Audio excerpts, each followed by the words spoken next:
ये च्यवन महर्षि एक बार जल में रह करके तप कर रहे थे।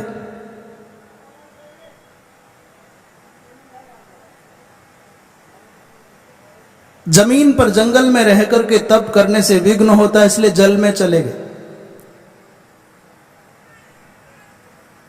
मछुआरों ने मछली पकड़ने के लिए जाल डाला तो उसमें मछली तो फंसी कि नहीं फंसी, पर महात्मा फंस गए। हरी हरी सेवार से लिपटे हुए महात्मा बड़े भारी। जब महात्मा को बाहर निकाला गया जाल के सहित तो मछुआरे डर गए। सब दंडवत प्रणाम करके क्षमा याचना करने लगे, बाबा हमसे गलती हो गई। महात्मा ने कहा कोई बात नहीं, चलो हमको राजा के यहां ले चलो।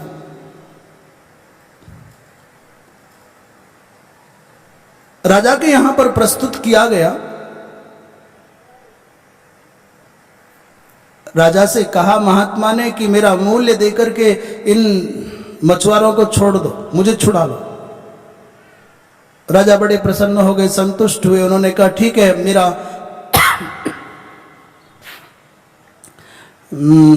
एक 100 मुद्राएं, स्वर्ण मुद्राएं। महात्मा ने कहा राजन, तुम मुझ महात्मा का, एक साधक का, एक तपस्वी महात्मा का मूल्य 100 स्वर्ण मुद्राएं लगाते हो? 1000, 1 लाख, 1 करोड़ स्वर्ण मुद्राएं हो गई। परंतु महात्मा ने कहा नहीं राजन, तुमको बोध नहीं, तुमको ज्ञान नहीं है। राजा आश्चर्य में पड़ गया। उसने आधा राज्य दांव पर लगा दिया। महाराज मैं आधा राज्य देकर के आपको मछुआरों से छुड़ाता हूं। महात्मा ने कहा खबरदार राजन, सारी धरती का राज्य दांव पर लगा दिया। पर महात्मा ने कहा नहीं, मेरा मूल्य नहीं हुआ। अब राजा के पास जो कुछ था वो सब दांव पर लगा दिया, पर महात्मा की बराबरी का मूल्य नहीं हुआ। उसी समय वन प्रांत से भ्रमण करते हुए एक गौ ऋषि आए।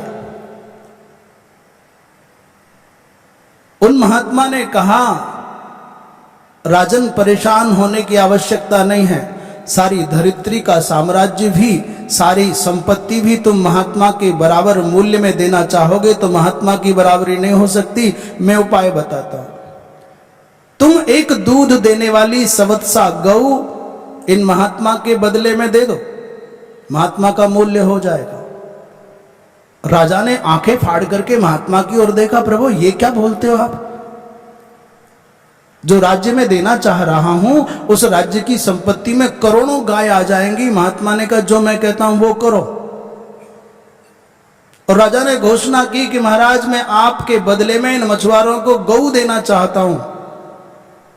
जैसे ही महात्मा ने कहा कि राजा ने कहा कि सवत्सा दुग्ध देने वाली गौ देना चाहता हूं, महात्मा उठ करके खड़े हो गए और आशीष दिया, राजन तुम्हारा कल्याण हो, तुमने अब सही सही मेरा मूल्य लगाया है। इस कथानक के पीछे का जो रहस्य है वो समझना है। एक तरफ सारी दुनिया की सब संपत्ति और एक तरफ केवल एक गौ माता। महात्मा संपत्ति साम्राज्य को अपनी बराबरी का मूल्यांकन नहीं करते, वे गौ माता की बराबरी, वो कहते हैं हाँ ये मेरा मूल्य हो गया।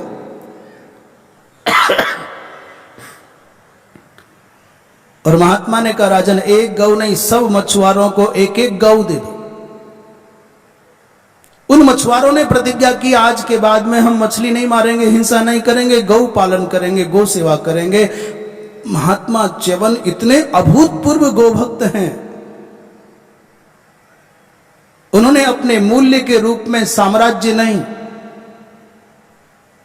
सारे भूमंडल की संपदा नहीं, अभी तो अपने जीवन के स्तर को, इसलिए शास्त्रों ने कहा है ब्राह्मणों का और गायों का एक ही कुल है। ब्राह्मणानाम गवाम चैव कुल मेकम द्विधा कृतम, एक ही वंश 2 भागों में विभाजित हो गया। ब्राह्मण और गाय दोनों एक ही वंश के हैं, एक ही कुल खानदान के हैं, पर 2 जगह बट गए। क्या क्या हो गया? बोले एकत्र मंत्रास तिष्ठन्ति हविर एकत्र तिष्ठति। एकत्र माने एक, ब्राह्मणों में मंत्र रहते हैं और गौ माता में हवि रहती है। इसलिए गौ और ब्राह्मण तो यज्ञ के संपादन का प्रमुख आधार हैं, इस सृष्टि के कल्याण का प्रमुख आधार हैं। इसलिए महात्मा ने कहा कि हाँ, एक गौ के बदले में मुझको मेरा मूल्य दिया जा सकता है।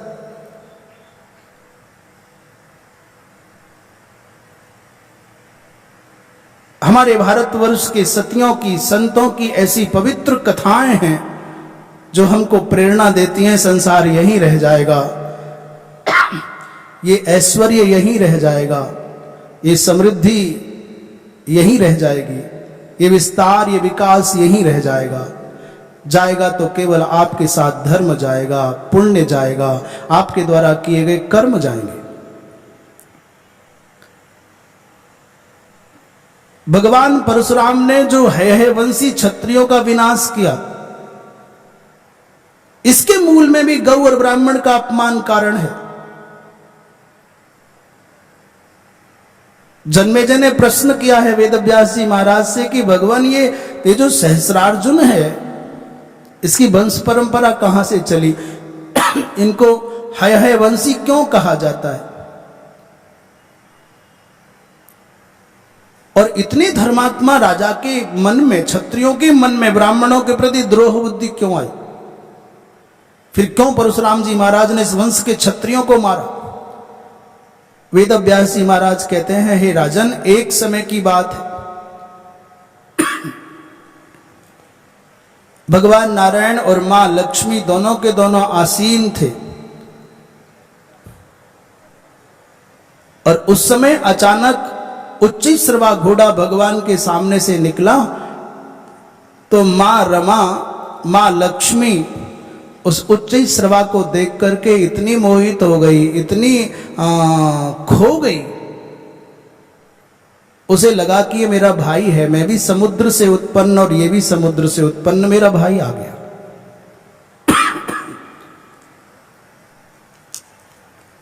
भगवान नारायण, भगवान विष्णु ने कई बार संबोधन किया, परंतु मां रमा ने नहीं सुना। इसलिए भगवान विष्णु ने कहा, तुम जहां देखो वहां रमण करने लग जाती, सर्वत्र रमते तस्मात् रमा, इसलिए तुम्हारा नाम रमा हो गया। बड़ी चंचल हो, जाओ, तुमको एक घोड़ा बहुत अच्छा लग रहा है, घोड़ी हो जाओ।